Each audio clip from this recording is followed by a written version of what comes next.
लोक जनशक्ति पार्टी की शेरनी कही जाने वाली देवयानी मित्रा हाल ही में लोक जनशक्ति पार्टी रामविलास यानी चिराग गुट को छोड़कर राष्ट्रीय लोक जनशक्ति पार्टी पारस गुट में शामिल हुई है, जिसके बाद पशुपति कुमार पारस ने उन्हें राष्ट्रीय लोक जनशक्ति पार्टी का राष्ट्रीय प्रवक्ता पद का कमान हाथ में दे दिया।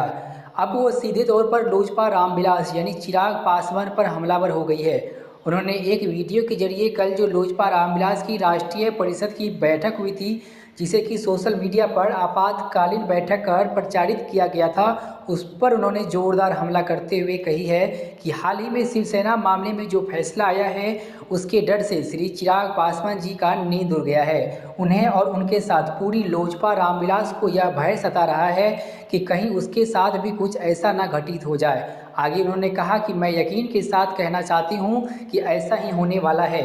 शिवसेना मामले में जो फैसला आया है वह हमारे और इस तरह के कई मामलों में एक नजीर कायम करने वाला फैसला है। चिराग पासवान जी ओरिजिनल लोक जनशक्ति पार्टी पर अपना दावा कमजोर होता देखकर इस कदर भयभीत हो गए हैं कि आनन फानन में राष्ट्रीय परिषद की बैठक करवा रहे हैं। साथ ही उन्होंने पूर्व सांसद स्वर्गीय रामचंद्र पासवान को लेकर भी चिराग पासवान पर निशाना साधते हुए बोली कि कल आपने एक बार फिर से यह साबित कर दिया कि आप महज एक रियल लाइफ हीरो हैं, ना कि रियल लाइफ हीरो। उन्होंने कही कि कल आपकी पार्टी की सभा में जिस कदर रिश्तों और परंपराओं की धज्जियां उड़ाई है वह काफ़ी शर्मनाक है। आपने अपने स्वर्गीय चाचा और पार्टी के पूर्व सांसद स्वर्गीय रामचंद्र पासवान जी की तस्वीर तक लगाना जरूरी नहीं समझा। आगे उन्होंने कहा कि आपके छोटे चाचा जी तो याद है ना, जिनकी मृत्यु के बाद आपने मीडिया के कैमरे के सामने फूट फूट कर रोते हुए सुर्खियां बटोर रहे थे, आज आपने उन्हें भुला दिया। सुनिए देवयानी मित्रा ने चिराग को लेकर क्या कुछ बोली। नमस्कार आप सबको। बड़े दुख के साथ मैं ये कहना चाहती हूँ कि अभी कल ही शायद कॉन्स्टिट्यूशन क्लब में एक तस्वीर सामने आई और जो सिर्फ मुझे निजी तौर पर परेशान करने वाली थी, बल्कि उन तस्वीर के बारे में फिर इस कथन को साबित कर दिया कि ज़रूरी नहीं है कि हर सुंदर चेहरे के पीछे सुंदर मन और सुंदर हृदय भी हो। कल लोजपा रामविलास की तथाकथित जो आपके राष्ट्रीय परिषद की बैठक की गई, जिससे सोशल मीडिया पे आपातकालीन बैठक बोल के हर जगह मैं देख पा रही हूँ और मैं उनका डर भी समझ सकती हूँ। जैसे कि हम सब जानते हैं कि पार्टी के चुनाव चिन्हों को लेकर पिछले कई महीनों से यानी लास्ट आई थिंक 1 ईयर से एक क्या कहते हैं चुनाव आयोग के द्वारा अभी भी उसके ऊपर कुछ भी कार्रवाई नहीं हुई और अभी भी बहुत जल्द उस पर कार्रवाई होने वाली है। तो कहीं ना कहीं वो एक डर है और क्या कहते हैं वो डर के वजह से ये आपातकालीन बैठक बुलाएगी। जैसे कि हम सब जानते कि शिवसेना मामले में जो फैसला आया और उसी चीज़ से चिराग पासवान जी डर रहे क्योंकि बहुत जल्द उनके साथ भी कुछ ऐसा ही होने वाला है और पूरे रामविलास पासवान की जो पार्टी है वो भयभीत होकर कल राष्ट्रीय परिषद की आपातकालीन बैठक बुलाई है। शिवसेना मामले में जो फैसला आया और वो हमारे इस क्या कहते तरह के कोई मामले और भी आपके सामने मैं लाते रहूँगी। साथ में मैं और एक चीज़ आपको बताना चाहूँगी कि चिराग पासवान जी के ओरिजिनल जो लोक जनशक्ति पार्टी पर अपना दावा कमज़ोर होता हुआ देख इस कदर भयभीत हो गए कि आनन फानन में कल उन्होंने एक राष्ट्रीय परिषद की आपातकालीन क्रिटिकल कंडीशन में ये मीटिंग बुलाई गई।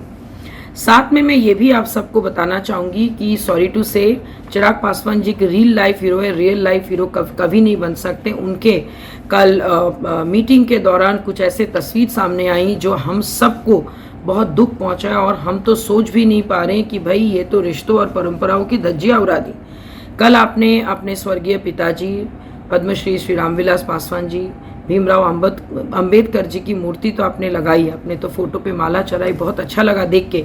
लेकिन आप शायद अपने पूर्व सांसद स्वर्गीय श्री रामचंद्र पासवान जी चाचा जी, जिनके मृत्यु पे आप फूट फूट के रोए थे, अभी तो ऐसा ही लग रहा है कि आपने शायद कुछ सुर्खियां बटोरने के लिए रोए थे और आपको शायद थोड़ा पता कर लेना चाहिए था कि पूर्व पुरुष क्या कहते जब आपके घर में किसी बुजुर्ग का इंतकाल हो जाता है और वो डेथ कर जाते हैं तो हमारे क्या कहते हिंदू परंपरा में उसको क्या कहा जाता है और आपने उनके फोटो तक लगाना ज़रूरी नहीं समझा।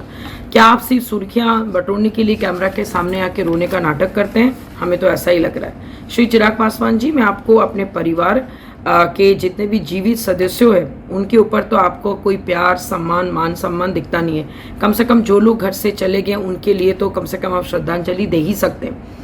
ये कोई मैं अनुरोध नहीं करूँगी, ये सबके लिए शॉकिंग है कि आप किस ढंग से अपने राजनीतिक करियर को आगे बढ़ा रहे हैं, मुझे समझ नहीं आ रहा है।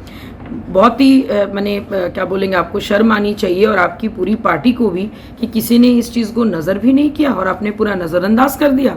और बोलने पर फिर आप लोगों के लोग जो महिला के असम्मान में 100 बातें नीचे लिखते हैं, बहुत ही दुखद बात है। मैं बस इतना ही चाहूँगी कि काइंडली आप अपने रियल लाइफ से रियल लाइफ में आइए और कम से कम जो लोग आपके घर छोड़ के चले गए उनके प्रति श्रद्धांजलि अर्पित कीजिए। मैं तो इतना ही जानती हूँ कि बड़े बुजुर्गों का सम्मान करना हमारे संस्कृति, हमारे धर्म का एक पार्ट है। अगर आपसे वो नहीं हो पा रहा है then I think you must learn.